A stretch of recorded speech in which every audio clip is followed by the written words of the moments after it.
Hi, everyone. We first want to say thank you for the incredible work you have done in the middle of a global health crisis. You may wonder why you are receiving a video message from a group of administrators large enough to field an entire soccer team.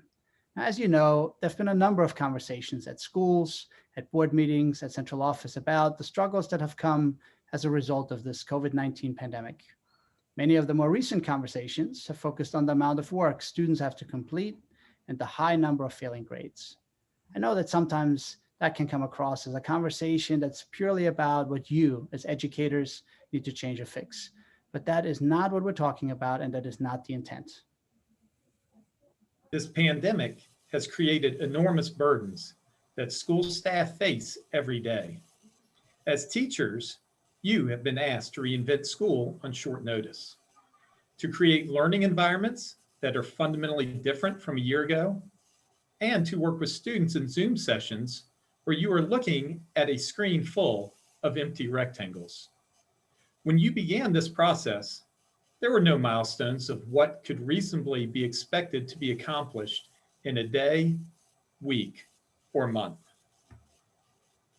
At the same time, families have struggled with schoolwork to the point where some students, parents, grandparents, and likely teachers are in tears. Add that to worries about health and safety, and you have a recipe for truly toxic stress for everyone. It's okay and absolutely necessary to spend time on relationships and community with your students, especially as they return to school in person. Relationships and community are the first two letters in what we say our CPS stands for. So we're going to slow down and take a deep breath. Teachers deserve to have time to adjust their curriculum. Teachers deserve to set appropriate expectations. Students deserve time to complete assignments that don't wear them out. Parents deserve to have time with their families that isn't characterized by spending every free moment after a full workday helping their kids with schoolwork. That's all okay. We will show that grace is truly more than grades, but that doesn't mean that we will hand out grades or credits for free. We can adjust what we look at grades, but we will expect that students are engaged in the learning environment. It's simply a matter of deciding what's truly important. Think about the fact that between now and the end of the semester, you will have fewer than 20 face-to-face opportunities with your class. What is it in your class that you truly need students to know and be able to do to allow them to move on to the next class? Our CTE classes typically look at core competencies and then ensure that students meet or exceed 60% of those. What are the core competencies in your class?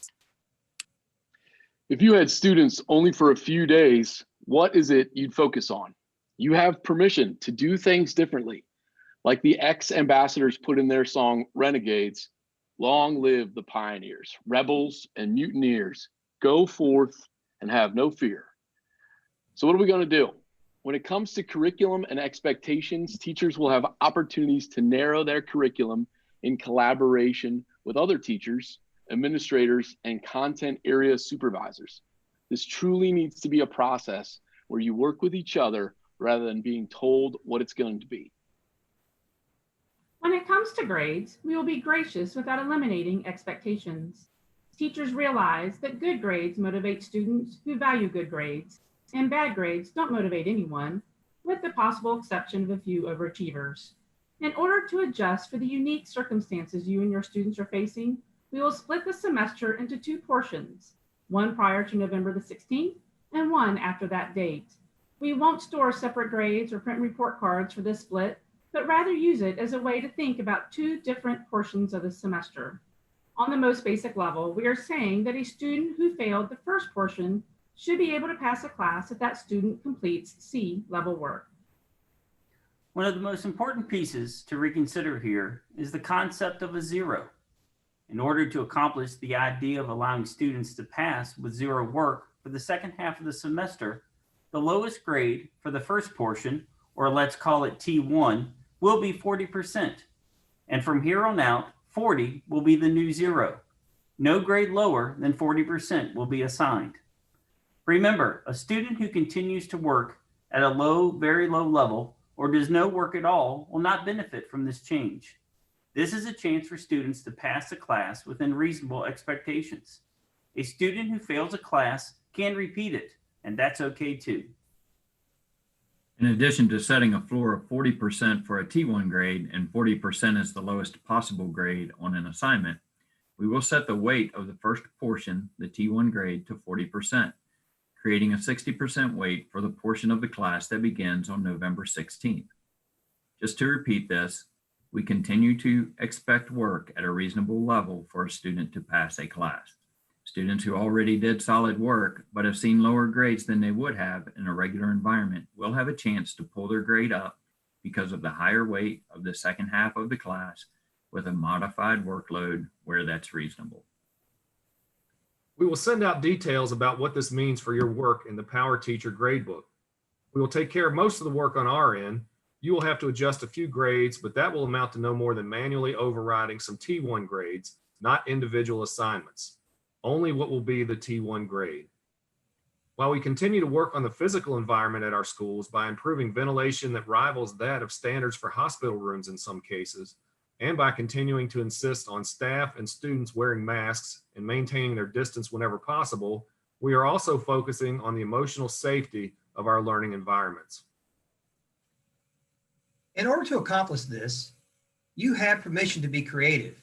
You have permission to adjust your workload and the workload of your students by focusing on the most important concepts of your curriculum. You have permission to focus on your and your students' well-being. We trust in you and believe in your expertise and your care for your students. The steps we're implementing here, a 40% floor for grades and a 40-60 weight split for the two portions of the semester. This will give students an opportunity to recover knowledge and skills by completing meaningful work of significant quality. We look forward to the conversations about curriculum and other topics in order to create an even better learning environment for the future. Thank you for everything you do for our students and for our community.